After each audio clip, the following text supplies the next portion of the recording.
There comes a moment when heaven's silence breaks. A moment when the hidden file of your destiny is finally unsealed. Chosen one, that moment is now. You've been walking through years where nothing made sense, where prayers bounced back in echoes, where promises felt delayed, where your faith was tested in the dark.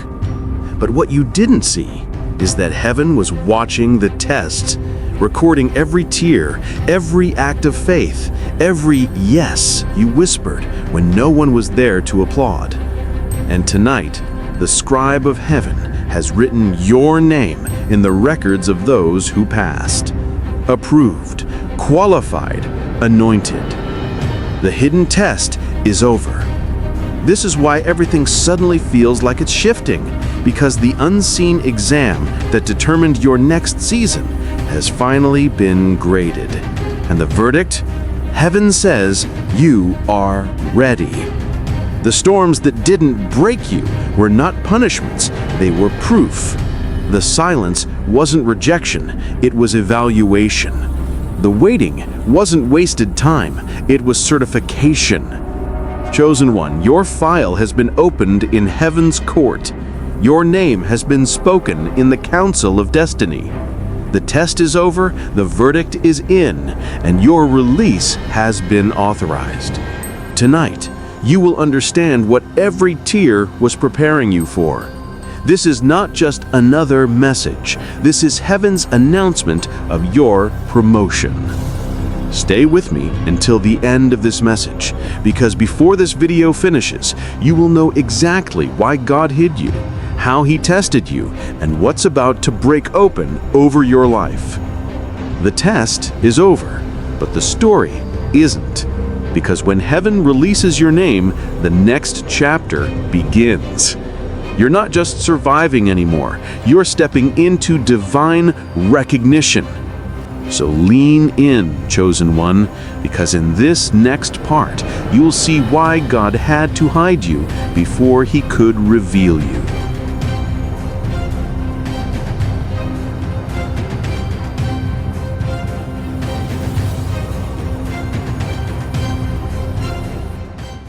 Part 1. The Season of Divine Silence. Chosen one. Every destiny has a silent chapter. It's the chapter where prayers seem to disappear, where heaven feels mute, and you begin to wonder if God still remembers your name. But listen carefully. Silence is not absence. It is observation. In every story of elevation, there is a divine pause. Joseph sat in prison with the dreams, but no updates. David played the harp in fields while his anointing collected dust. Esther was hidden behind palace walls before the crown found her head. Heaven always hides what it values most. Why heaven goes silent to test maturity. God watches if you can obey without applause. To refine motives, are you chasing purpose or recognition? To build trust, will you stop hearing Him? He checks if you still believe Him. To prepare evidence, silence allows your actions to speak louder than your declarations. Chosen one, silence is not punishment. It's a divine exam. The hidden classroom, when heaven hides its voice, the classroom shifts from conversation to observation. The teacher no longer explains, he watches. And like every test, the teacher's silence doesn't mean he left the room. It means the exam has started. Your faith was being graded in stillness. Your patience was being measured in delay. Your obedience was being recorded in obscurity. Heaven's silence was your qualifying test. When God stopped speaking, He's often writing every time you felt ignored. Heaven was scripting your next instruction. Every why God whispered was noted by angels as evidence of endurance. And now, your name has appeared on the scroll of those who passed the test of silence. Chosen one, do you realize how rare that is? Many failed that test. They panic, they run, they self-promote, but you stayed. You remained faithful, even when feedback was gone. You built altars in drought. You worshipped in delay. That's what heaven calls qualification. Proof you were in the test, People suddenly withdrew without explanation. Promises seemed paused. Spiritual senses dulled. Heaven felt quiet even when you fasted and prayed. Those were not random hardships. They were exam questions. And every moment you chose trust over frustration, another checkmark was added beside your name in heaven's record. The prophetic truth of silence. God's silence does not mean he is doing nothing. It means he is doing something sacred. He was building your endurance quietly, your discernment secretly, your authority invisibly. While you thought nothing was happening, heaven was preparing public evidence of your faithfulness. Silence was heaven's approval process. Prophetic illustration. Imagine a courtroom in heaven. Scrolls are laid out before the throne. Q. Your name appears on one. Beneath it, written in golden letters, survived the test of silence. Angels bowed their heads as the judge declares, now revealed them. They have been proven in patience, and the silence breaks. It's a prophetic declaration. Chosen one, the season of silence has ended. You have passed the test that breaks many. The teacher who once watched in silence now speaks again, and his first words are promotion. The wilderness classroom is closing. The throne room is opening. You are no longer being tested. You are being revealed. Your name is now recorded among those heaven calls trusted. The hidden test is over. The silence is finished. Prepare, because what God is about to say next will rewrite your entire story. Part 2. The hidden examination, chosen one. The greatest tests are never announced. They are disguised as ordinary days. Heaven doesn't send you an email saying, your test starts today. No, the test often begins when you least expect it. In betrayal, in waiting, in closed doors, in the moments when life feels like it forgot your name. You weren't being punished. We're being evaluated. The examination you never knew you were taking, the hidden test, was never about how loud you could pray. It was about how consistent you could stay when the heavens went quiet. It was about whether you could still bless God while you were bleeding. It was about how you'd handle power when no one was watching. That's why so many chosen ones think they're being attacked, when in truth, they're being assessed. Every disappointment was a question. Every delay was an essay. Every heartbreak was an exam paper, okay? And your responses determined your readiness for the throne, okay? Heaven wasn't testing your comfort, it was testing your character. The hidden curriculum of pain. When God trains his chosen ones, he hides the syllabus. High doesn't show you which lesson will come next. One day, it's loss. Another day, it's betrayal. Another day, it's obscurity. But each event carries a single question. Will you still trust me here? And when you said yes in pain, you were advancing in rank. Each tear was not wasted. It was tuition. Each silent night was not punishment. It was preparation. It's chosen one. Do you remember those moments when you said, God, I can't take this anymore, and yet you didn't quit? That moment right there was heaven circling your name in gold ink. You passed a hidden examination of endurance. God tests privately before he trusts publicly. Before God exposes you to nations, he exposes you to isolation. He watches how you handle the secret place, because how you treat the secret place reveals how you held the spotlight. If you can worship in silence, you can lead in sound. If you can honor in obscurity, you can rule in influence. If you can stay humble when nobody notices, you can stay holy when everybody watches. Heaven tests in the shadows before it shines a light on you. That's why your hidden season was so intense, because your next season will be so visible. He couldn't risk you failing in public, so he tested you in private. The examiner's silence. Think of a teacher during an exam. They walk the aisles quietly, watching every move, marking every heart posture. That's how God has been walking through your life, silent but near, testing your reactions, your motives, your surrender. He saw when you chose forgiveness instead of revenge. Okay? Marked the moment you loved your enemies when you could have exposed them. Okay? He smiled when you stayed pure even when compromise would have been easier. Okay, those moments, chosen one, were your highest scores in heaven's records. Heaven's grading system. Heaven doesn't grade by performance, it grades by posture. It's not how well you spoke, but how well you stayed silent. Okay. It's not how loud you preached, but how deep you trusted. Okay. It's not how many people followed you, but how many times you followed God when no one else would. In earth's schools, they test to expose weakness. In heaven's academy, God tests to reveal strength, the hidden rewards, because you didn't fail the test. Heaven has already prepared your certificate of elevation. It's not written on paper, it's sealed in spirit. Every trial you endured quietly has now become authority you will carry publicly. You don't just walk out of the wilderness empty, you walk out with mantles. Heaven's economy never wastes pain. Whatever you pass through will become the very thing you'll have power over. If you were tested with rejection, you'll carry healing for the rejected. If you were tested with delay, you'll carry acceleration for others. If you were tested in silence, you'll carry the voice of heaven for your generation. That's the divine exchange rate of the hidden test. Prophetic vision. I see in the spirit a great hall, the hall of testing, rows of scrolls, glowing with the names of those who endured. An angel unseals one of them. Your name shines like lightning across the parchment, and heaven's voice thunders. They have passed unseen trials. Now release their name among the nations. Chosen one. The hidden test is not a curse. It was a graduation you didn't realize you were in. Your promotion doesn't come with applause. It comes with assignment. As heaven is saying, you have been tried in silence and found faithful. Now rise, for the next season begins. The hidden examination is over. Your score has been recorded. Your crown is waiting. Part 3. The certification of suffering chosen one in heaven's kingdom. Pain is not punishment. It's proof. It is the divine ink that stamps your destiny scroll with legitimacy.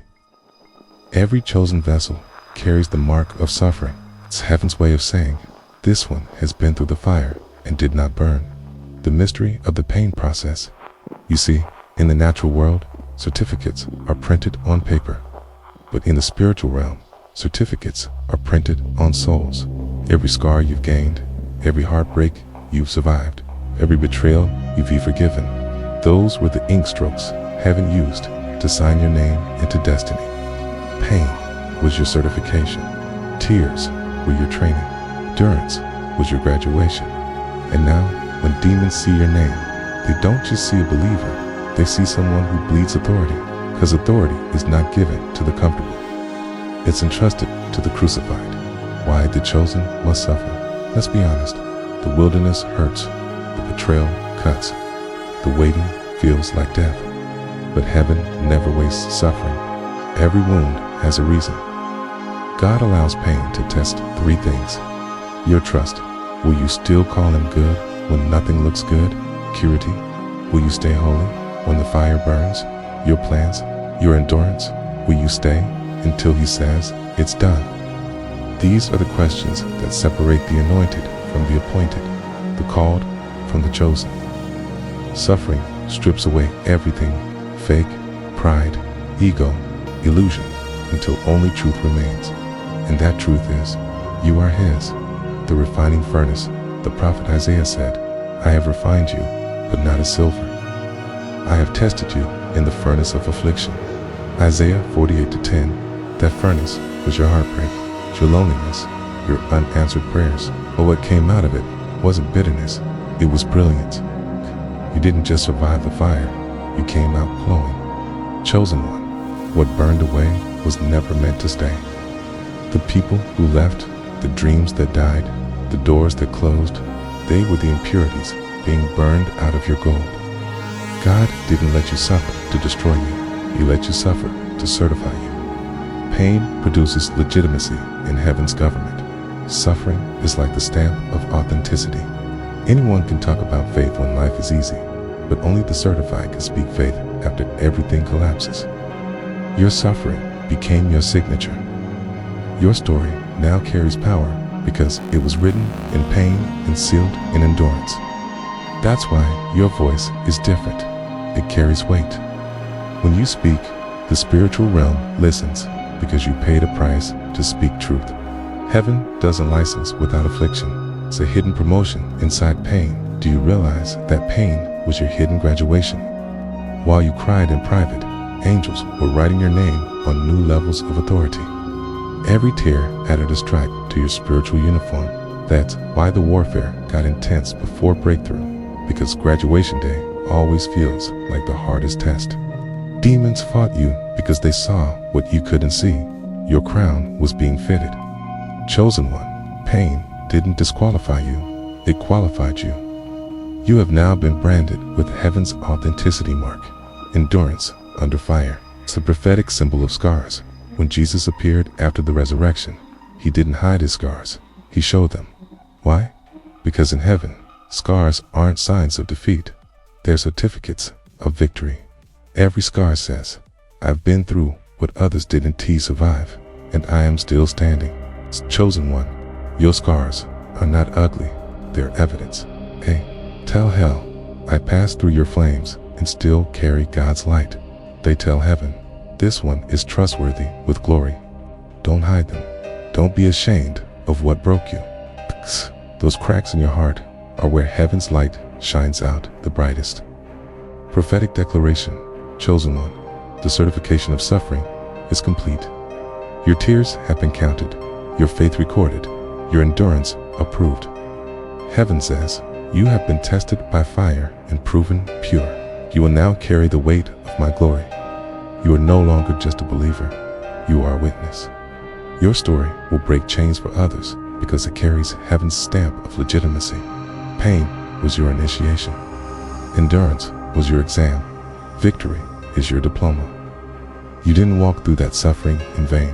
You walked through it to emerge as one marked by fire, entrusted with glory. The hidden test is over. Your certification has been issued.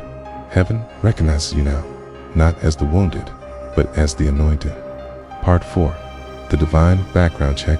Chosen one, heaven doesn't promote without investigation. Before the throne releases a mantle, it orders a background check, not on your resume, but on your heart record. While men look at achievements, heaven looks at alignment. While men ask, what have you done?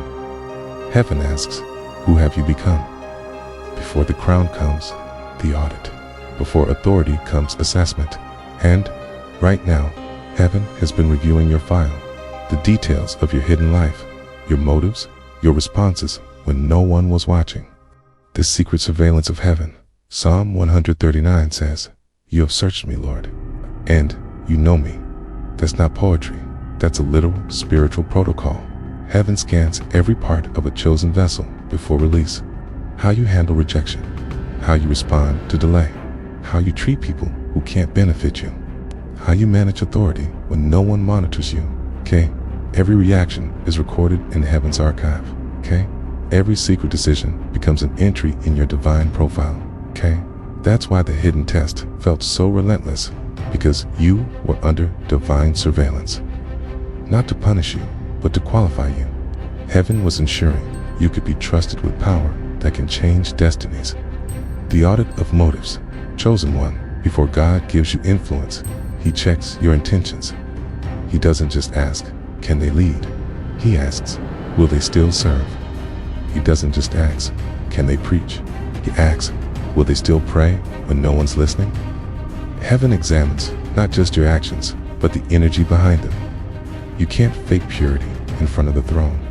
You can't mask ambition under humility when angels are reading your motives like open books. The background check of heaven isn't about perfection. It's about purity of purpose. Heaven looks for hearts that say, I don't want to be seen. I just want to be sent. That's the kind of vessel God can trust with influence that won't corrupt. The review of obedience history. Every time you obeyed without understanding, it was recorded. Every time you forgave before they apologized, it was noted. Every time you stayed when you wanted to run, it was marked. These became your spiritual references while you thought no one noticed. Heaven was filling out your recommendation form. The reason your name is being released now is because your obedience record came back clean. Heaven's audit is complete, and you've passed with excellence. Why God delayed? The release delay is not denial. Sometimes God holds the promotion until the background check clears. It's not because he doubts you, but because he protects you. Premature exposure can destroy what patience would have perfected. If he had promoted you too early, the weight of visibility could have crushed the maturity still forming inside you. He concealed your name until your heart aligned with your assignment, until your character matched your calling. Now, the report reads, integrity verified, humility confirmed, faith unbroken, and heaven says, release them. The angelic counsel of approval. In the realm of spirit, nothing significant happens without heavenly agreement. For a mantle is released, an angelic council convenes. Your file is presented evidence of endurance, record of obedience, report of humility. And one by one, they sign off. Tests completed. Heart verified. Ready for release. Chosen one, your background check has reached the throne. The verdict, approved. Heaven's scribe dips his quill in fire and writes beside your name, trustworthy under pressure. And with that, your season of obscurity ends. The promotion process, you're not being elevated because of charisma. You're being elevated because of consistency. You're not being crowned because you were perfect. You're being crowned because you were pure. Heaven's government promotes based on endurance, not applause. While others chased platforms, you chased presence. While others sought recognition, you sought refinement. And that's why heaven is choosing you now. The background check wasn't to expose your flaws, it was to prove your foundation. It confirmed that your heart won't change when the lights turn on. Prophetic declaration. Chosen one, heaven's audit of your life has concluded. The hidden investigation is over, and the judge of all creation declares, this one is ready. Their heart has been weighed and found faithful. Their motives are clean, their loyalty proven. Release the mantle. You are now entering your season of divine visibility, not because you demanded it, but because heaven approved it. Every closed door was a checkpoint. Every delay was a clearance process. And now, every gate that once refused, you will recognize your authority. The background check has cleared. The seal of heaven is stamped. Your elevation order has been signed. Heaven says, access granted. Part 5. When heaven calls your name chosen one, there is a sound in heaven that changes everything the moment your name is spoken in the throne room. You don't hear it with your ears. You feel it in your spirit. Suddenly, the air shifts. Doors begin to unlock. People who ignored you start remembering you. That's not coincidence. That's recognition. It's the moment heaven whispers, now, and all of creation responds. The sound that starts movement when heaven calls your name. It's not just sound, it's an activation code. In the spirit realm, your name carries a frequency, okay? And when that frequency is released, everything assigned to your destiny starts aligning. Joseph's name was called in Pharaoh's court after years of silence. David's name was called from the sheepfold after years of invisibility. Esther's name was spoken in the palace after years of preparation. Moses' name echoed from a burning bush after years in the desert. Heaven always calls at the appointed time, never too soon, never too late. You might have felt forgotten, but heaven was simply waiting for synchronization. Now, the call has been released. What happens when heaven speaks your name, when God speaks your name in heaven's court? Several things happen at once. The earth responds. People suddenly feel drawn to favor you without knowing why. Destiny helpers awaken. Those who carry your next instruction start dreaming about you. Hidden opportunities appear, things that were locked open effortlessly. Old battles end. The warfare that resisted you loses permission to continue. When heaven calls your name, every system on earth receives a divine notification. This one has been chosen, just accordingly. The prophetic pattern. Look back. you'll see the pattern in Scripture. When heaven called Abraham, nations were born. When heaven called Moses, freedom erupted. When heaven called Mary, salvation took flesh. Every calling begins with a heavenly announcement. It's never random. It's always timed.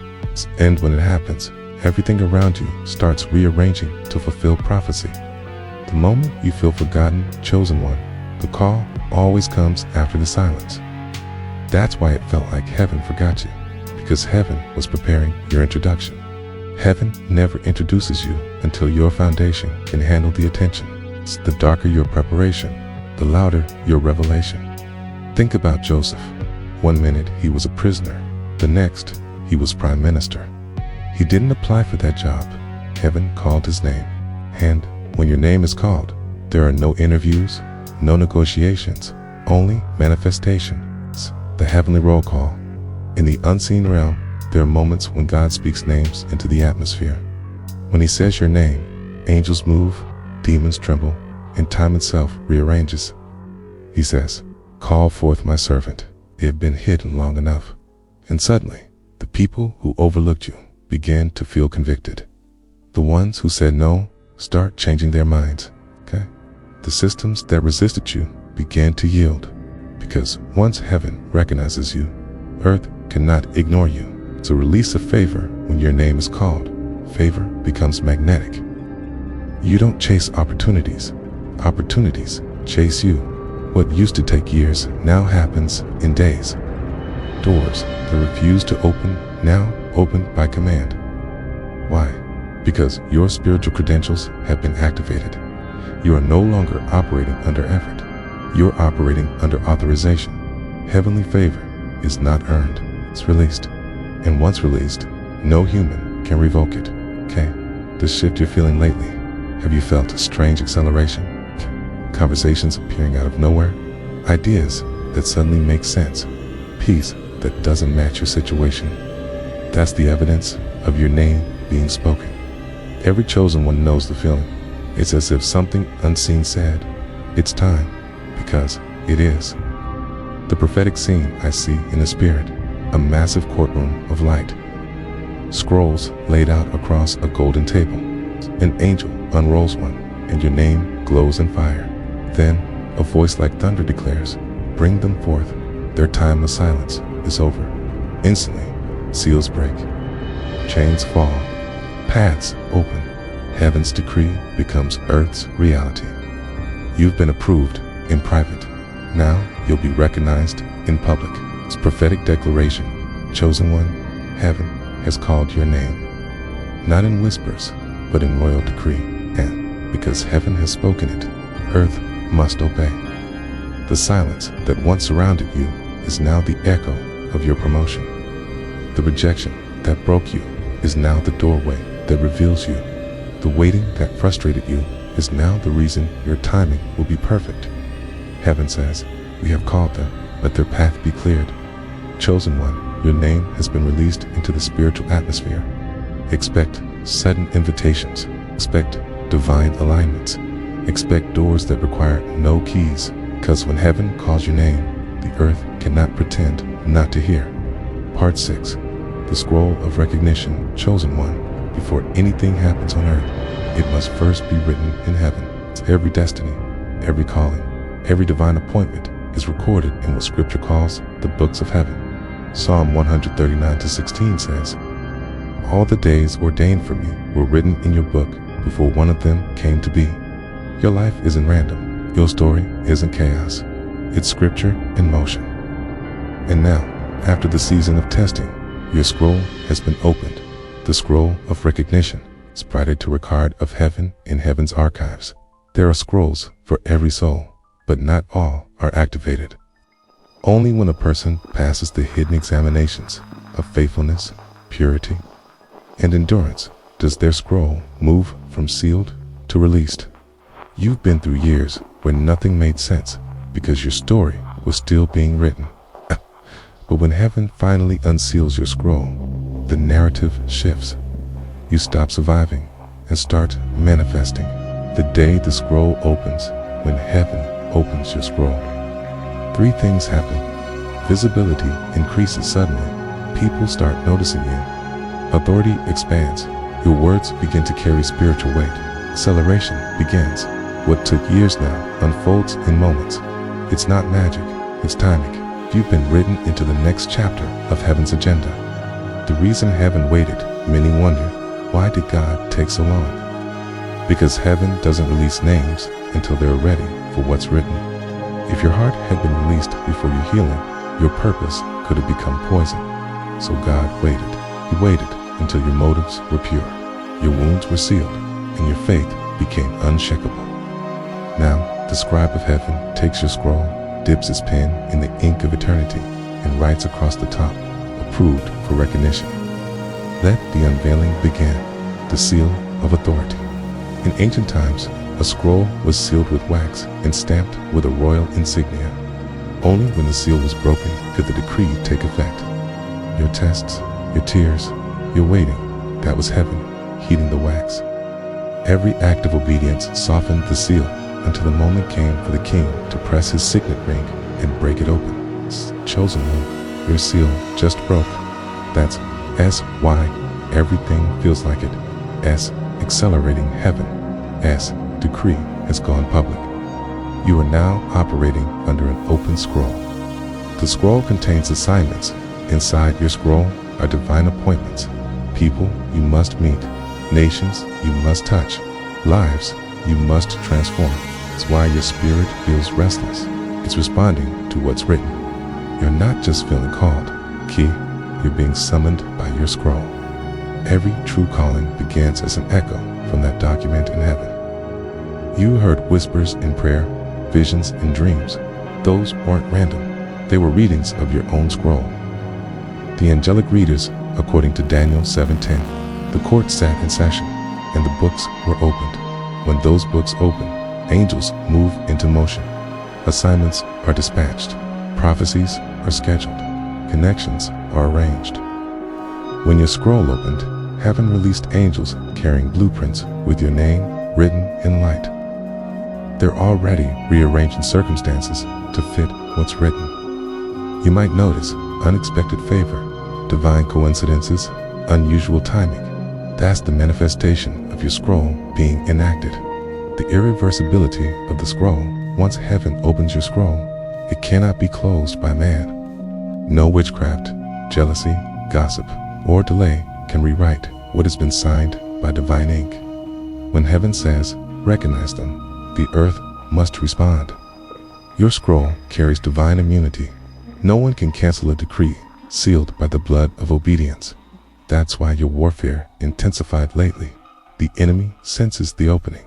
He tried to intercept it, but he was too late. The scroll has already been read aloud in heaven's court. It is finished. It is written. It is irreversible. Prophetic imagery. I see a massive hall, shelves made of light, lined with ancient scrolls. An angel walks in, holding one radiant with golden fire. He kneels before the throne and says, the name has been proven. The king nods, touches the seal, and it melts instantly. The room fills with thunder as the decree echoes. Their time of obscurity ends. Let earth know what heaven has already decided. And in that instant, your story changes direction. It's prophetic declaration, chosen one. Your scroll has been opened. The chapter of hiddenness is closing. Heaven has moved your file from waiting to active. Every delay is now forced to give way. Every barrier must yield to the word written. You are now living inside the fulfillment of prophecy. You, Dan T, have to strive for recognition. You, V, been recorded in heaven's system. When your name is recognized in heaven, the earth has no choice but to echo it. Your scroll speaks for you now. Your story is unstoppable. Your destiny is unfolding. And heaven whispers once more, it is written, it is done, it is time. Part 7. When earth responds to the heavenly decreed one, when heaven speaks, earth must adjust. Once your name is declared in the courts of eternity, everything around you starts to reorganize, not by coincidence, but by command. Every law of nature, every unseen frequency, every spiritual algorithm begins to obey the new decree written over your life. You felt it already, the sudden shifts, the strange alignment, the way things that used to resist you suddenly open up. That's not luck. That's response. The law of correspondence, heaven and earth, were never meant to be disconnected. Whatever is decreed above must manifest below.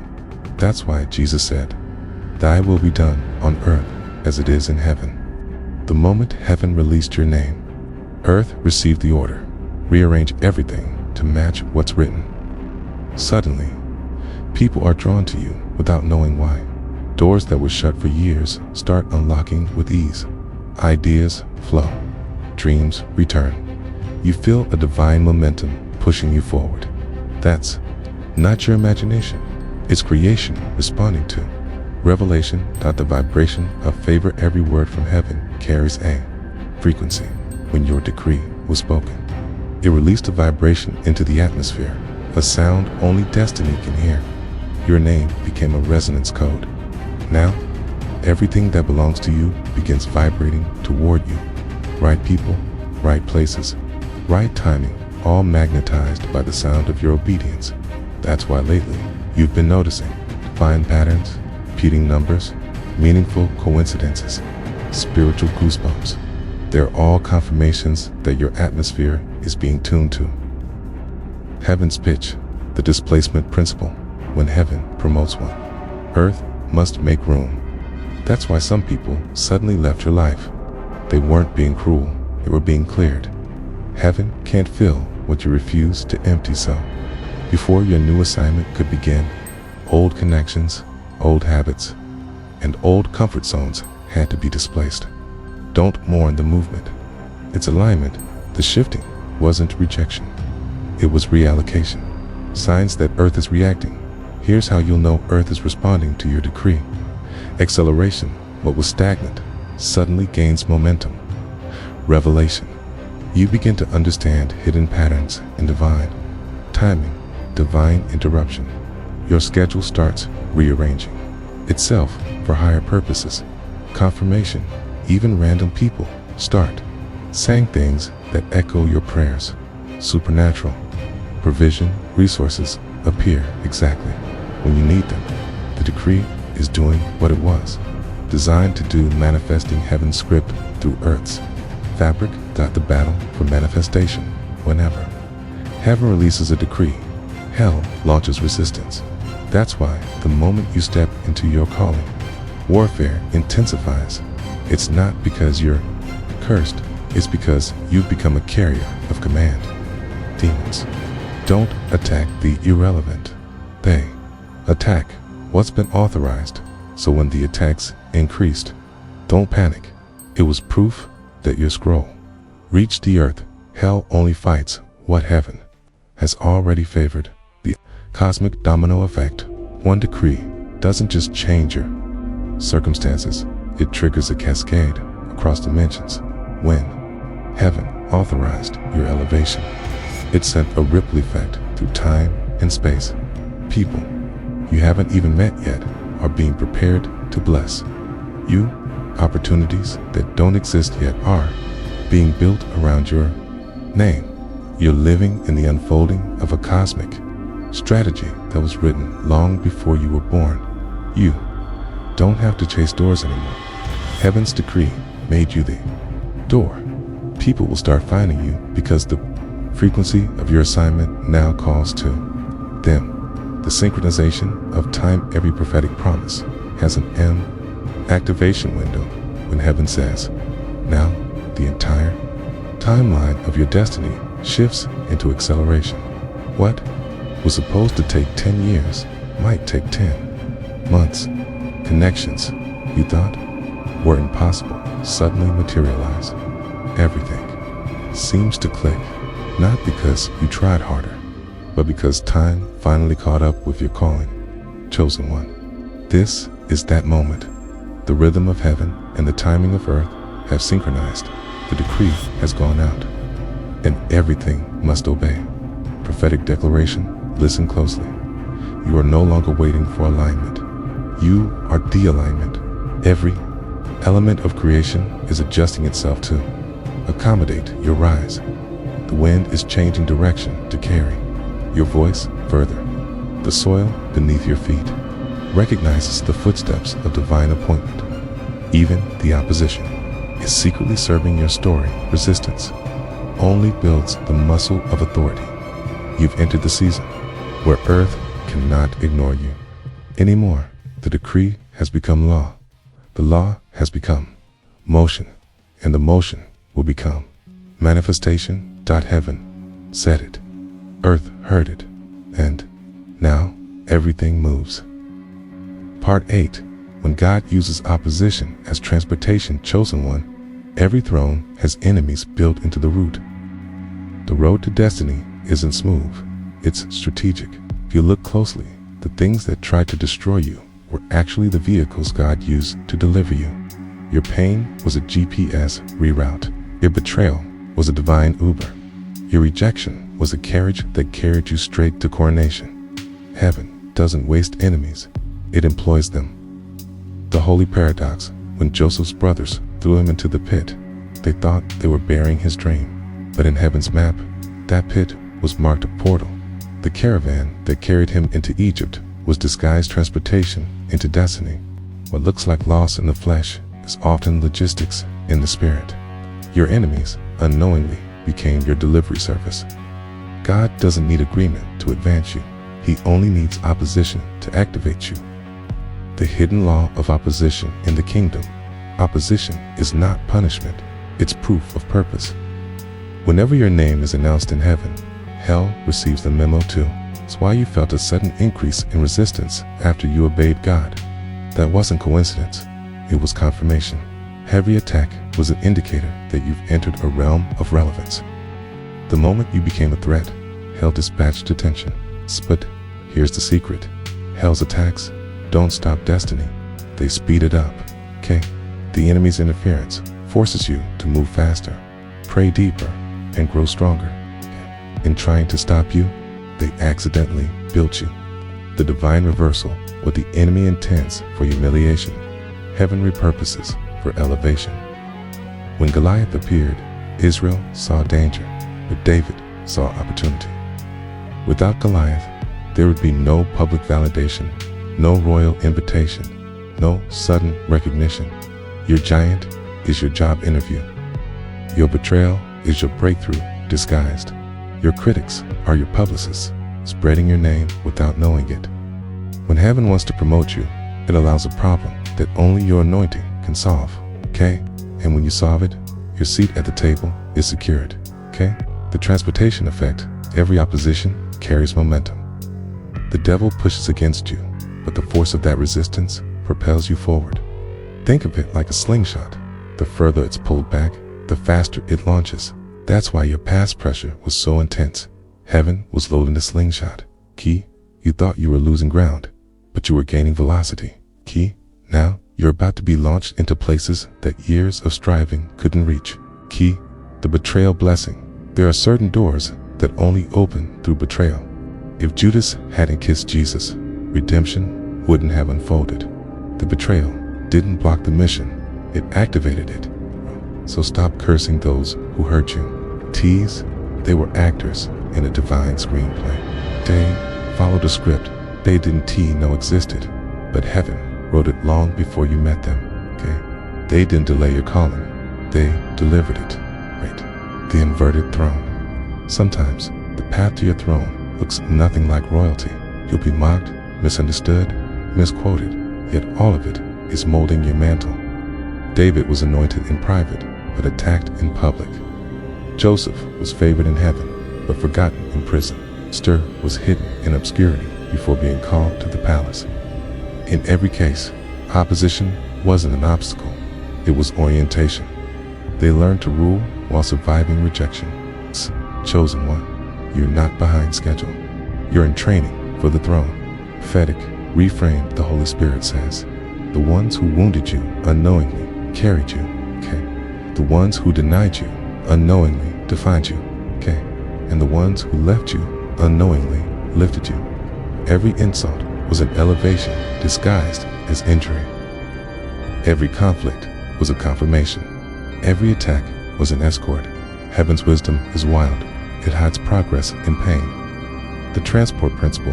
Here's the paradox of divine travel. The storms that threaten to sink you are often steering you. The people who abandoned you made room for those assigned to you. The delays that frustrated you were actually sinking you with divine timing. God doesn't waste pressure. He transforms it into propulsion. And He doesn't waste enemies. He turns them into energy. It's why you can afford to hate your past. It's as the fuel of your rise. It's prophetic declaration. Chosen one, your opposition has expired. The assignment of your adversaries is complete. And the very things that fought you will now announce you. Those who tried to block you will be witnesses to your unveiling. Those who mocked your faith will watch your fulfillment, and those who underestimated you will one day quote you. Your transportation has arrived, and its name was trouble, but heaven was the driver all along. You were never being destroyed. You were being delivered. The very storm you feared was carrying your crown, and heaven whispers once again, they meant it for evil, but I meant it for elevation. Part 9. The crown hidden in the crisis chosen one. Heaven's greatest treasures are often hidden in life's darkest seasons, not in the comfort, not in the applause, but in the chaos. When God hides a crown, He doesn't put it in the palace. He buries it in pain, because only those willing to dig through disappointment can find what was truly meant for kings. The crisis wasn't sent to crush you, it was sent to crown you. It's the mystery of divine concealment. God is a master of holy camouflage. He hides destiny in disaster, so only the faithful can find it.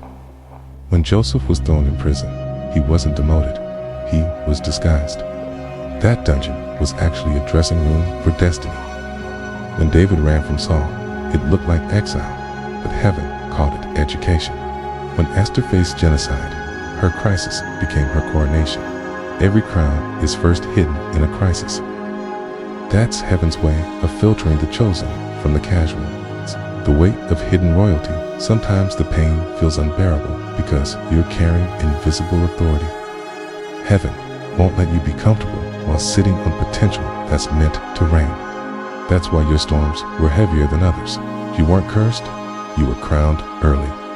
You just didn't recognize the weight yet. The pressure you felt was not punishment. It was preparation. You were being fitted for a crown long before you saw it. Crisis. The furnace of kings, every true ruler is forged in fire. If comfort could create kings, every couch would produce a crown. But heaven requires crisis because crisis removes illusion. It burns off pride, entitlement, and fear until only purpose remains. Fire doesn't destroy gold, it defines it. And your fire was not a funeral, it was your refinement ceremony.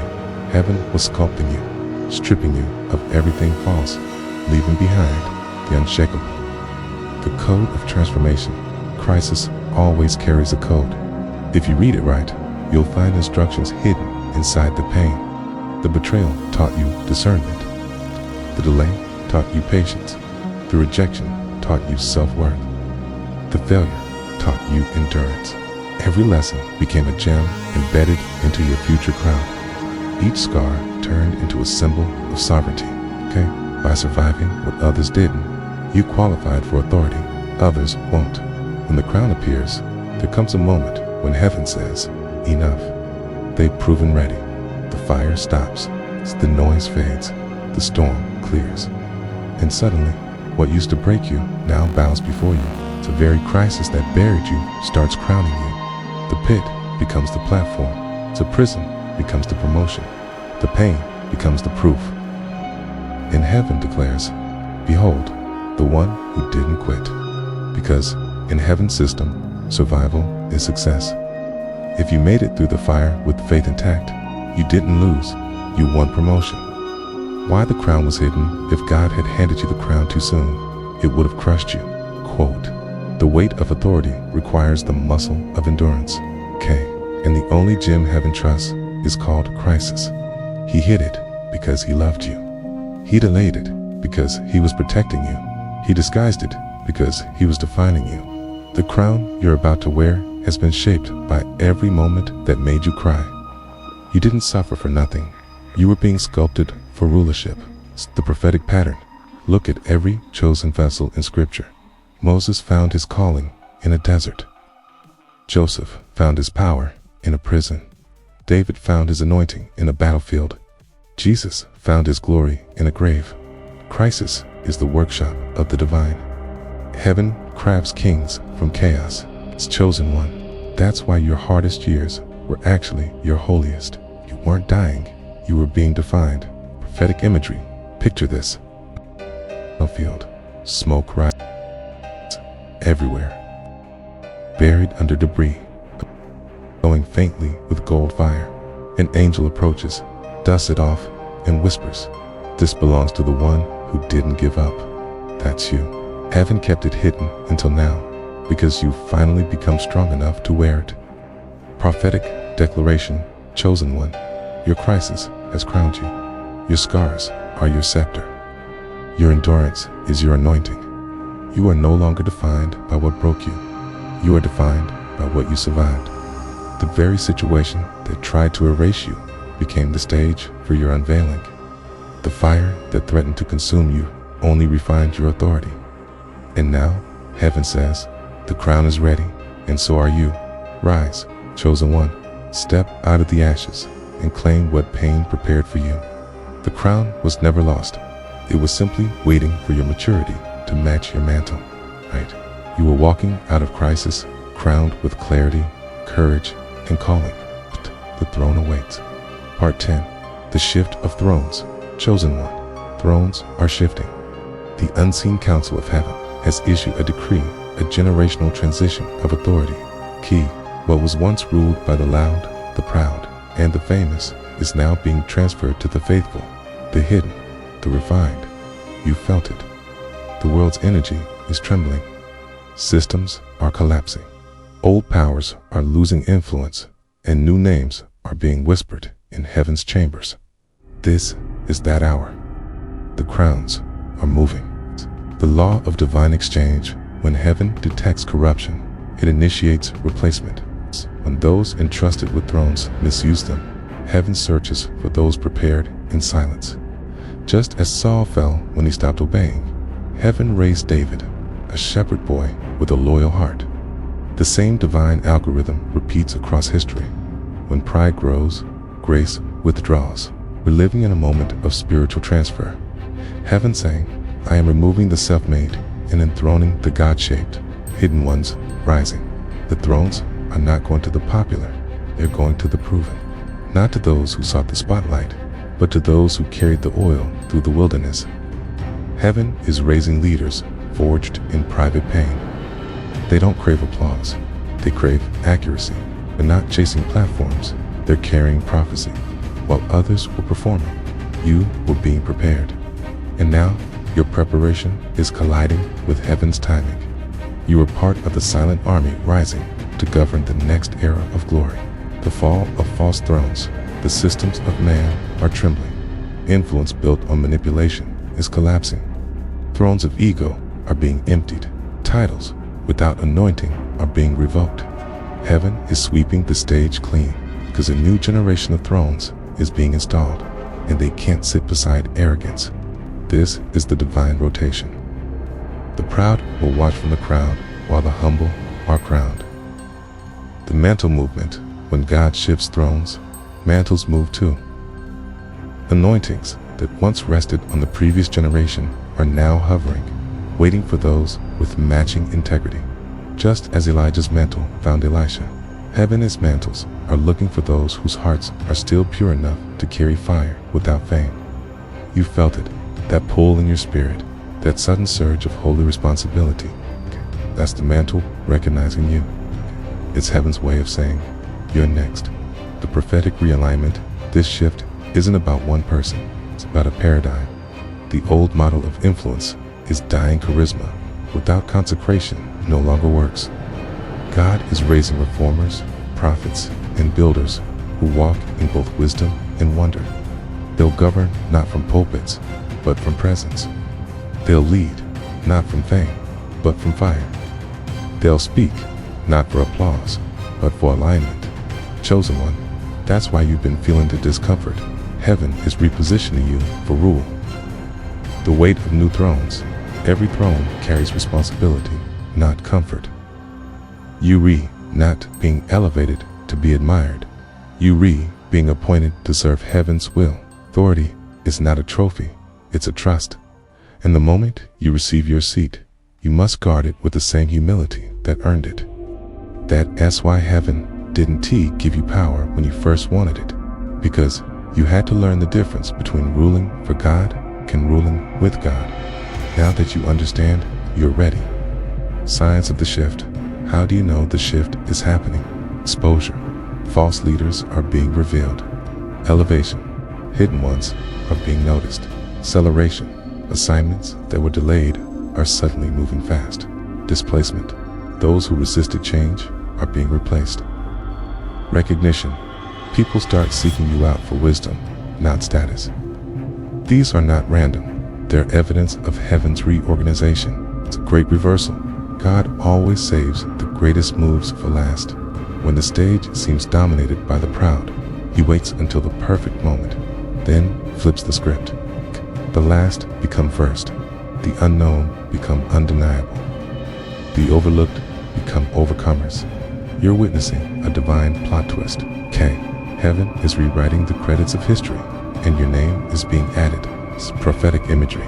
I see a vast throne room, pillars of fire, winds swirling like galaxies. Dozens of thrones shimmer in the distance, and angels remove old crowns, setting them aside. Then they bring out new ones, glowing with holy light. A voice like thunder says, replace the unfaithful, reward the steadfast, seat the ones who served in silence. And one of those crowns bears your name. It's prophetic declaration. Chosen one. The shift is in motion. Heaven is reassigning authority. The crowns are moving. Your years of hidden obedience have positioned you for visible dominion. The seat that once seemed unreachable is now being reserved for you. This isn't about fame, it's about fulfillment. You're not replacing people, you're replacing patterns. You're stepping into thrones that were left empty by compromise.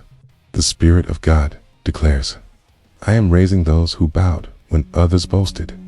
I am enthroning those who worshipped while wounded. I am transferring authority from the stage to the secret place.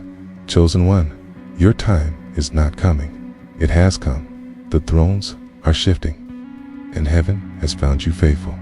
Part 11. The mantle of fire. Chosen one. The crown announces your identity, but the mantle activates your authority. One declares who you are. The other releases what you carry. You've been prepared for years, but now heaven is clothing you with fire. Not symbolic, but substantial. This is not inspiration, it's impartation, not emotion-tation. Because you are not being called to perform. You're being summoned to carry presence. The mantle is not fabric, it's frequency in the spirit realm. Its mantles are living frequencies of divine energy, spiritual software that holds an assignment's DNA. When heaven releases a mantle, it changes your atmosphere. It alters how angels interact with you, how favor flows toward you, and how darkness responds to you. When Elisha caught Elijah's mantle, it wasn't just cloth, it was code. And when you receive your mantle of fire, everything about your reality begins to upgrade. People around you will feel it before they understand it. Your words will start to carry weight. Your presence will start to convict rooms. Even silence will speak. You're no longer just a believer. You've become a burning one. Price of fire. Fire never falls on convenience. It falls on sacrifice. The mantle you're about to carry cost you everything, your comfort, your reputation, your plans. Heaven only clothes those who've been stripped. Before the fire could descend, God had to remove everything that wasn't essential. That's why he isolated you. That's why he silenced you. That is why he delayed your public breakthrough. Because the fire rests on divided hearts. You had to be empty enough for the flame to fill you completely. Now you understand. The wilderness was your altar, the activation moment. When heaven releases fire, it never does it quietly. It marks a moment in time, a divine time stop. Moses had a bush that burned. Elijah had an altar that ignited. The disciples had tongues of fire in an upper room. You, too, have your moment. Not necessarily visible flames, but a shift that you feel. It's that unexplainable surge of conviction, clarity, and courage. It's heaven's electricity surging through your soul. You are no longer just called. You are commissioned. What the mantle does, the mantle of fire, transforms you in 3 dimensions. Inwardly, your spirit becomes a furnace. You no longer pray out of emotion, but out of dominion. Outwardly, your words start manifesting realities. What you decree begins to occur. Atmospherically, environments change when you arrive. Peace and power follow you naturally. This isn't exaggeration, it's spiritual law. Fire doesn't just warm, it transforms. Wherever you go, hell loses grip. Wherever you speak, heaven gains ground. The recognition of fire. When fire rests on a person, even enemies notice. Pharaoh's magicians could fake miracles, but they couldn't replicate the presence. You're stepping into a season where imitation will fail in your proximity. The fake cannot function where the real burns. Your fire will expose counterfeits without confrontation. They'll simply fade out, okay? And those who used to doubt you will begin to discern something different. Not charisma, not confidence, but consecration. The weight of the mantle, make no mistake, fire is heavy. It demands discipline. It doesn't let you live casually. When heaven clothes you with fire, compromise becomes impossible. You'll feel it when you speak out of ego. You'll sense it when you move outside assignment, because the fire will correct before it consumes. The greater the mantle, the narrower the margin. But the same fire that refines you will also protect you from sabotage, from distraction, from dilution. Fire as language chosen one. Your life from now on speaks fire. Every prayer you pray releases lightning. Every tear you cry carries transformation. Every word you release shifts someone's destiny. The mantle of fire gives your spirit a new vocabulary. Heaven now understands your groans, your sighs, your silence. You become a walking altar, a mobile upper room, a vessel of volatility wrapped in peace. Prophetic imagery I see in open sky, dark clouds parting as lightning weaves through golden winds. An angel steps forward, holding a garment woven from living flame. He drapes it over your shoulders and whispers, "You have survived the stripping. Now receive the burning." The fire doesn't burn you, it becomes you. Your eyes reflect it. Your voice carries it. Even your shadow will start to heal atmospheres. Heaven marks you now, not with titles, but with temperature. Prophetic declaration, chosen one. This is your mantle moment. The fire that once tested you now trusts you. You are being clothed with presence. From this day forward, your words will pierce deception. Your spirit will set captives free. Your very existence will challenge darkness. You will walk in divine authority, not by effort, but by emanation. You don't chase miracles, you become one, and heaven declares, "Behold, my messenger of flame. Wherever they go, I go. Wherever they speak, I respond." They are now marked by fire. Chosen one, the mantle rests. And the world is about to feel the heat. Part 12.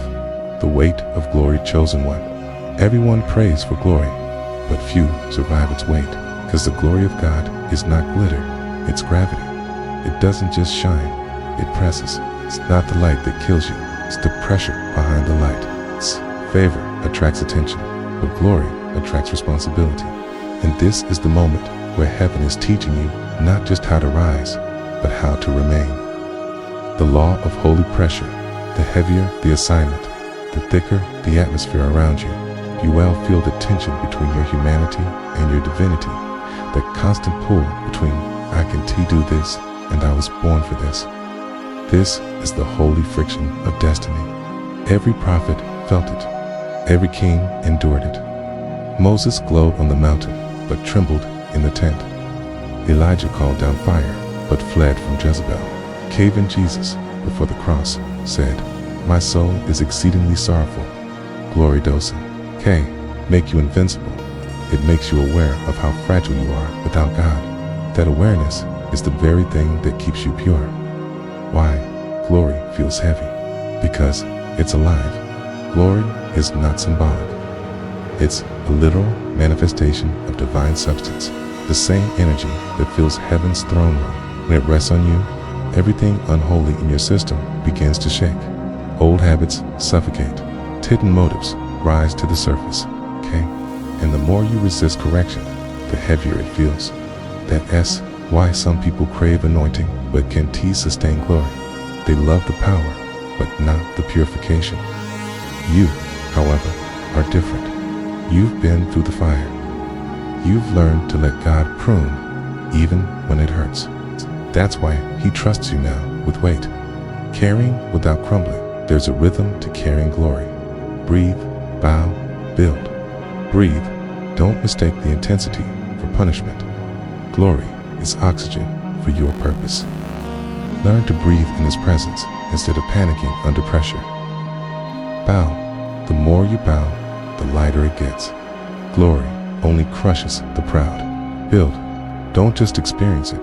Channel it. Turn the encounters into blueprints and the visions into structures. When you carry glory correctly, you don't burn out, you burn through.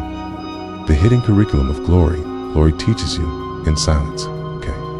It whispers corrections that sermons can't. It convicts in milliseconds. You will start to sense when something is off before it even happens. Not paranoia, but discernment.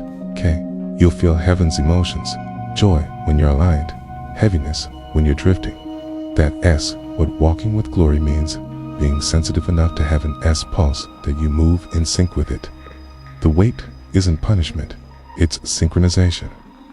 The loneliness of glory, the higher you rise, the fewer people can relate. Glory isolates because not everyone can breathe that altitude. You'll notice conversations feel shallower, gatherings feel noisier, and normal life feels foreign. That's because your frequency has shifted. You now operate in divine bandwidth. But don't mistake isolation for rejection. Heaven sometimes hides you again, not because you're forgotten, but because you're being refined for endurance. This is your post-anointing wilderness, not a demotion, but a calibration. The stewardship of glory cannot be owned, only stewarded. It visits, it rests, it lives, and the more you honor it, the longer it stays. Never build monuments to moments. Build altars of memory, not empires of ego. You can stay humble when heaven moves. You'll keep attracting its movement. When glory speaks, glory doesn't need words. It announces itself. People walk into your presence and start to cry without knowing why. Demons manifest without provocation. Atmospheres change without effort. That's not you being powerful. That's you being possessed by presence. You become a living ark of the covenant. It's why God had to break you before He built you. He can pour glory into infinity.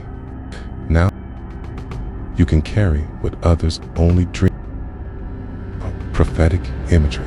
I see you walking through a corridor of light pillars, shimmering like liquid gold. Each step you take leaves a ripple of radiance behind you. Your old self disintegrates into dust as you move forward, and the weight of heaven descends like a cloak made of stars. Angelic voice declares, "Do not fear the weight. It is not meant to crush you, but to crown you." Then the corridor opens into an infinite horizon, and you realize the light was indeed coming to you. Ain't what's coming from you. Prophetic declaration, chosen one. This is your weight of glory moment. You are no longer just anointed. You are inhabited. You've become a sanctuary in motion. You don't just reflect His presence, you host it. From this day forward, glory will walk with you into boardrooms and battlefields. People will sense heaven before you even speak. Creation itself will respond to your obedience. God says, "You have proven faithful in fire. Now I clothe you in glory. You will not faint under the weight, for I have strengthened your frame. Carry my presence with precision. and the nations will know my name. The fire gave you power. The glory gives you gravity. You are now heaven's ambassador in human form, not to shine for attention, but to radiate redemption. Part 13. The crown and the cross chosen one. Every crown has a cross carved inside it. Every throne is built on an altar. Every elevation hides a new crucifixion. Because in the kingdom, you can't carry glory without also carrying weight. And the deeper your calling, the sharper your cross. The paradox of kingship, heaven's promotion system, is opposite the world's. Down is up. Surrender is power. Service is sovereignty. The world crowned you to be celebrated. Heaven crowned you to be crucified. When Jesus wore his crown, it wasn't gold, it was thorns. That wasn't humiliation, was revelation, was showing us what true authority looks like. Bleeding love, ruling over brokenness. Your calling follows the same pattern. You're anointed to reign, yes, but your reign flows from your willingness to serve. The hidden cost of kingship, the greater your throne, the smaller your circle. Because the higher you go, the more your motives are tested. People will misread you, betray you, even crucify parts of your character publicly, and heaven will allow it to reveal what is still alive that needs to die. Not every attack is demonic. Some are surgical. Some are heaven's way of peeling away layers of pride, entitlement, and fear, so that when you sit on your throne, you rule from purity, not pain. The crown doesn't cancel the cross. Some believe once the glory comes, the struggle ends. But chosen one, the opposite is true. It intensifies. The higher the platform, the louder the warfare. The greater the crown, the heavier the cross. Why? Because visibility multiplies vulnerability. In heaven, we'll never let influence outpace intimacy. That's why sometimes, after your greatest victory, you'll feel the greatest pressure. Not because you're losing, but because you're being trusted with impact. The crown is the calling you carry. The cross is the character that sustains it. The anatomy of the cross. The cross isn't just suffering, it's structure. It represents the two eternal axes of destiny. Vertical, your relationship with God. Intimacy, horizontal, your relationship with people. Influence, when these two meet, that's where resurrection happens. So don't curse your cross. It's building your balance. It's aligning heaven's power with earthly purpose. The cross, in modern form, your cross might not be made of wood. It could be a silent season where your work goes unnoticed. Betrayal from someone you trusted. Delay that tests your faith. A divine no that saves you from premature exposure. Every cross custom fits the crown it supports. You're not being punished, you're being perfected. Serving while bleeding. Chosen one. Sometimes you'll be asked to minister while you're mourning, to lead while you're limping, to inspire while you're internally exhausted. And that's not hypocrisy, it's legacy. Jesus still healed while bleeding. He still forgave while hanging. He still fulfilled his mission while misunderstood. This is the paradox of the chosen. You don't need to feel strong to function. You just need to stay surrendered. The refinement of humility, the cross, purifies your motives like fire purifies gold. It forces you to confront why you wanted the crown in the first place. If it was for validation, the pain will offend you. If it was for destiny, the pain will refine you. Only the crucified can be trusted with the crown, because death to self is what keeps the power pure. Prophetic imagery. I see a throne made of light, its base shaped like a cross. A golden crown hovers above it, dripping with oil and blood. An angel whispers, the crown without the cross is corruption. The cross without the crown is despair. But when they merge, that's kingship. As you kneel, light from the throne floods your body, and you realize the crown and the cross were never two separate paths. They were two sides of the same destiny. Prophetic declaration, chosen one, this is your balance point. Heaven has called you not just to rise, but to remain holy while high. You will not use your throne to escape service. You will use it to extend it. From this day forward, you will reign with compassion. You will lead with love, not ego. You will conquer through kindness and truth. As God says, I am merging your crown and your cross. Okay? I'm teaching you to rule and to weep, to lead and to bow, to shine and to serve. The crown gives you authority. The cross gives you authenticity. Together, they give you legacy. So carry both and watch heaven trust you with nations. Part 14. The language of heaven, chosen one. Heaven has a language, and it's not English, Hebrew, hey, BKT, K'ngen, Ing, Now, Loi, Gi, Ting, Vit, Ra. It's frequency, it's alignment, it's the vibration of obedience. Words are Earth's medium. Resonance is heaven's. When your thoughts, emotions, and actions vibrate in sync with God's will. Heaven doesn't just hear you, it moves through you. That's why some people shout and see nothing, while others whisper and heaven shakes. It's not the volume, it's the vibration. Heaven responds to resonance. Every time you align your inner world with divine truth, you speak heaven's tongue. Fear speaks static. Faith speaks frequency. Worship isn't about melodies, it's about magnetics. It's the act of aligning your entire being with divine rhythm. When you say yes to God in the dark, angels hear it louder than any song on earth. When you choose peace over panic, heaven registers that as fluent speech. When you forgive those who wounded you, heaven replies, message received, because obedience is the highest dialect of heaven. The power of unspoken language. The most powerful prayers are the ones without words. Groans, tears, even your silence carry data. Okay?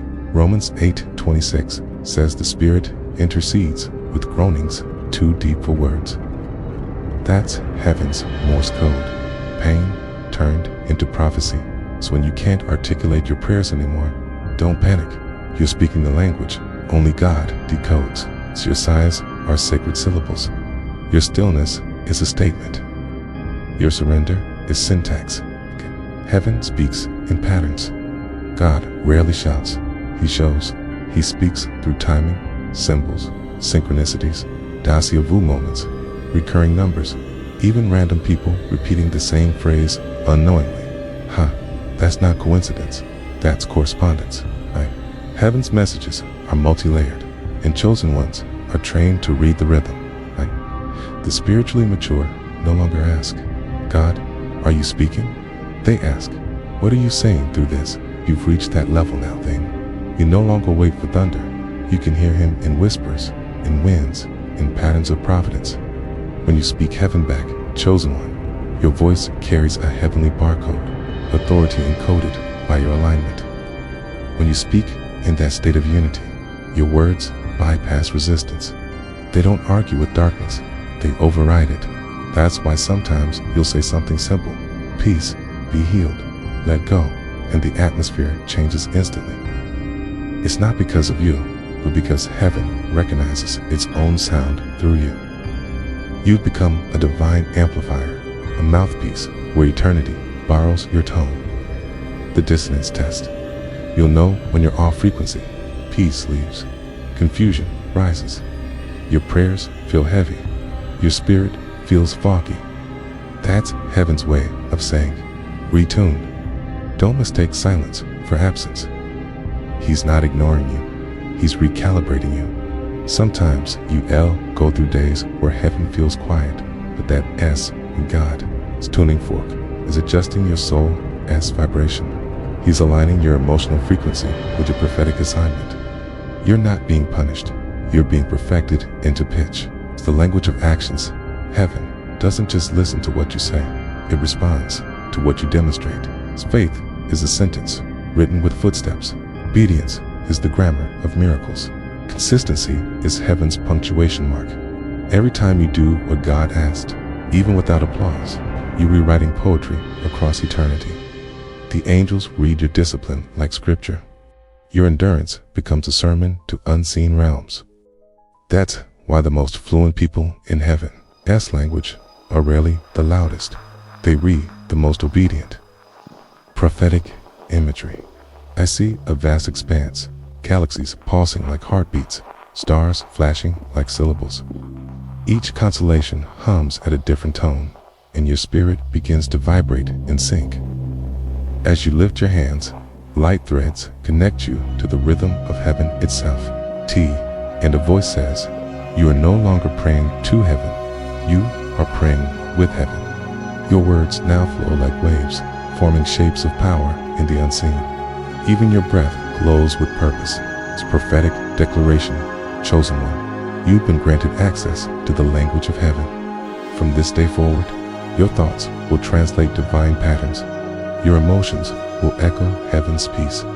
Your actions will release heaven's order. God says, I have tuned you to my frequency. You will no longer strive to hear me. You will resonate with me. Your life will become a broadcast of my will. You won't just speak prophecy, you'll embody it. You won't just interpret heaven, you'll amplify it. It's chosen one. You are heaven's echo on earth, and your very existence is now fluent in light. Part 15. The table of kings, chosen one. The wilderness trained you. The fire refined you. The glory clothed you. And now heaven is saying, take your seat. This is the table of kings, not of politics, but of purpose, not of ego, but of essence. It is where divine authority meets divine unity. You've spent years walking alone, misunderstood, misjudged, overlooked. But isolation was your invitation, because only those who've been eaten with lions in the dark can sit with kings in the light. Now, heaven is aligning bloodlines of destiny, gathering generals of purpose, and seating reformers in formation. Your name is on one of those chairs. The table is not for competition. This table doesn't exist for comparison. It exists for commission. Every seat represents a different assignment, not a hierarchy of worth. Some will govern nations. Some will restore families. Some will rebuild systems. Some will resurrect art, media, or education. Each carries a frequency of heaven's strategy. And when all these sounds play together, the kingdom's symphony begins. That's why you were refined alone, so that when you arrive, you won't compete, you'll complement. The kingly code, every true king in God's realm, follows a hidden code. Honor over hype. They don't seek recognition, they create restoration. Unity over ego. They don't dominate, they collaborate. It's purpose over power. They don't rule for control, they rule for impact. Presence over politics. They don't bow to systems, they move by spirit. And you, chosen one, are about to be surrounded by others who carry that same fragrance, the scent of sacrifice, the aroma of authenticity. You'll know them by the way they listen. You'll feel them by the peace in their presence. Because true kings don't talk to impress, they talk to align. The gathering of generals. In the unseen, there's been a quiet summoning. Prophets from deserts, priests from broken places, visionaries from obscurity, all being drawn to one another by invisible gravity. This is not networking, it's divine net weaving. You won't need to force connections. Heaven will orchestrate collisions, sudden introductions, unexpected collaborations, timely confirmations. It will feel accidental, but it will be architectural. Every new relationship you meet in this season carries a divine key. Don't dismiss any encounter, because heaven's alliances never waste introductions. A feast of assignments. When you sit at this table, you won't be served food, you'll be served instructions. Every conversation will taste like strategy. Every prayer will sound like a battle plan. You'll start sensing heaven, downloading blueprints for industries, cities, and nations. You'll know who to align with, when to move, and when to wait. This is not just fellowship, it's formation. God is building a new order of spiritual governance.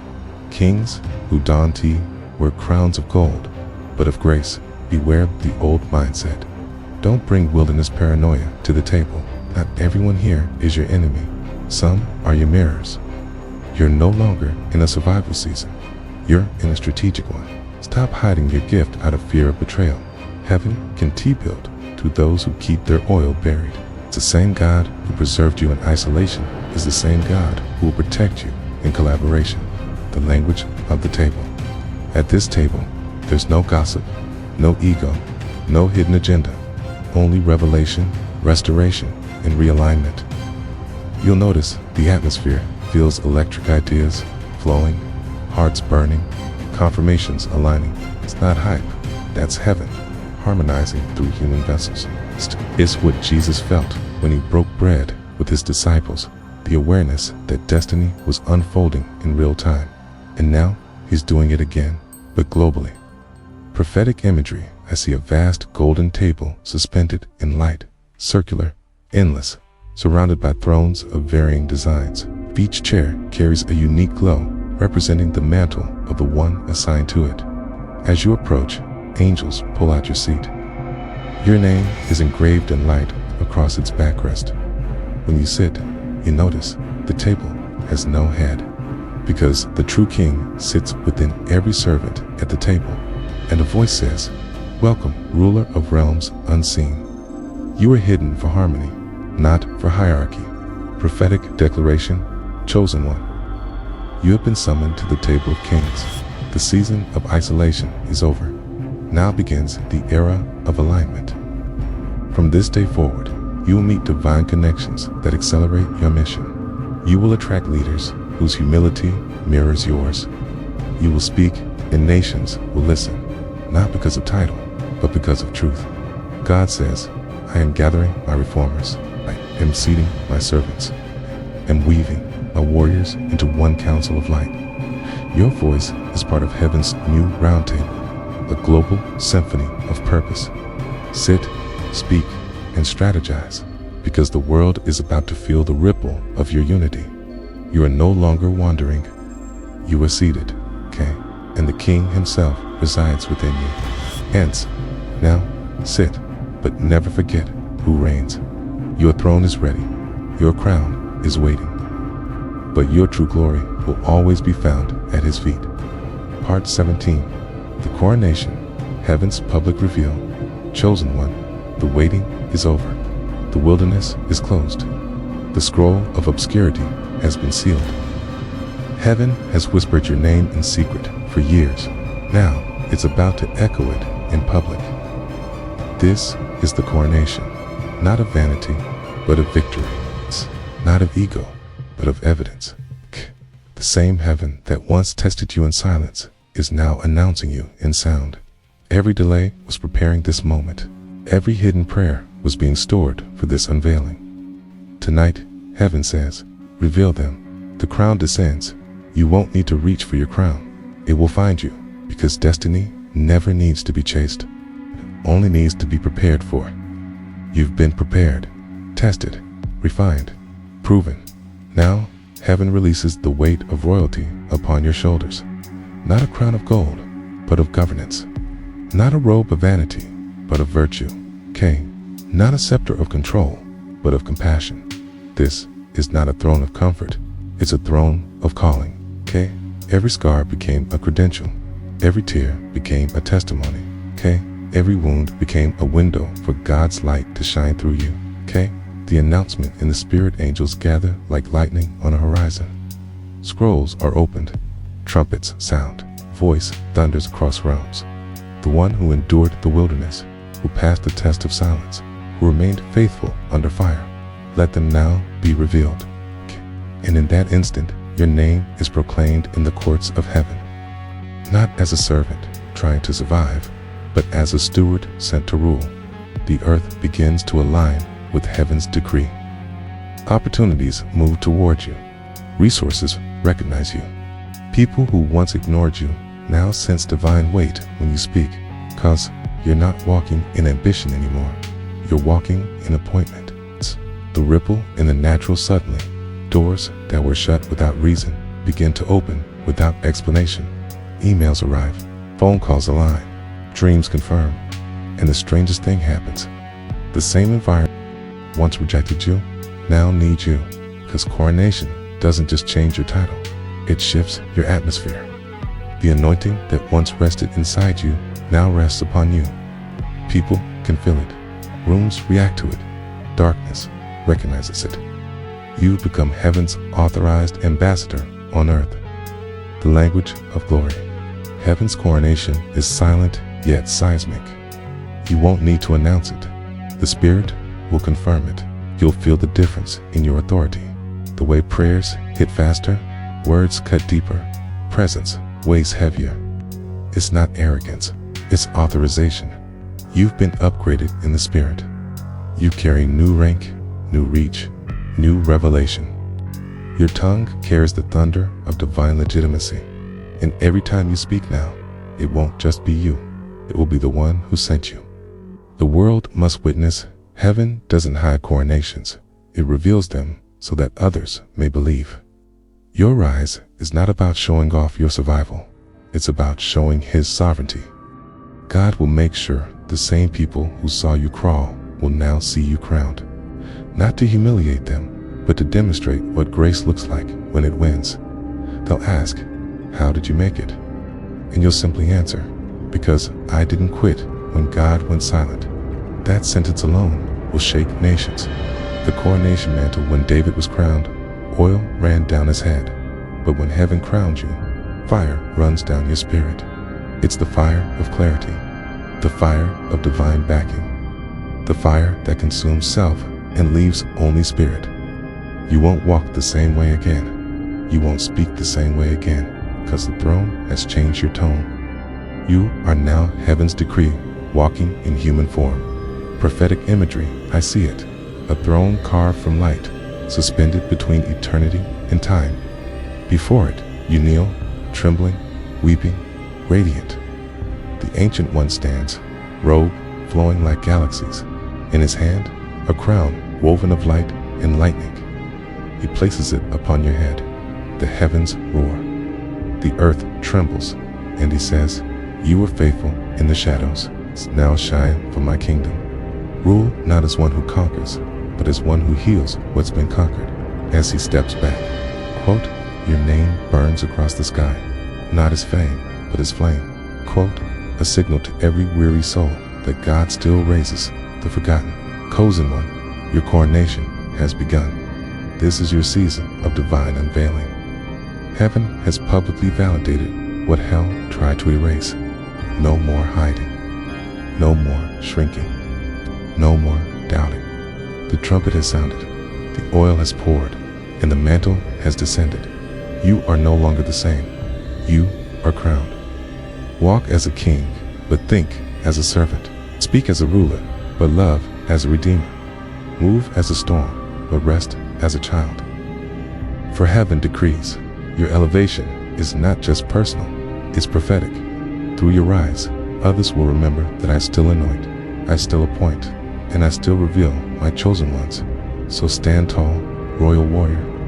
The world is about to see the proof of your preparation. You survived what killed others because you were destined to reign. This is your coronation, your elevation, your unveiling. Heaven calls your name. Earth awaits your impact. Okay? You made it, chosen one. The wilderness that tried to break you became the womb that birthed you. Silence that scared you became the sound that shaped you. The rejection that wounded you became the redirection that crowned you. You are no longer running from storms. You command them. You are no longer waiting for doors. You become them. Because when heaven finishes building a warrior, the world must make room for a ruler. So walk tall, speak slow, move with intention, because the world you're stepping into is already waiting for your light. This is your coronation season. This is the sound of divine unveiling. This is what heaven calls the rise of God's chosen one.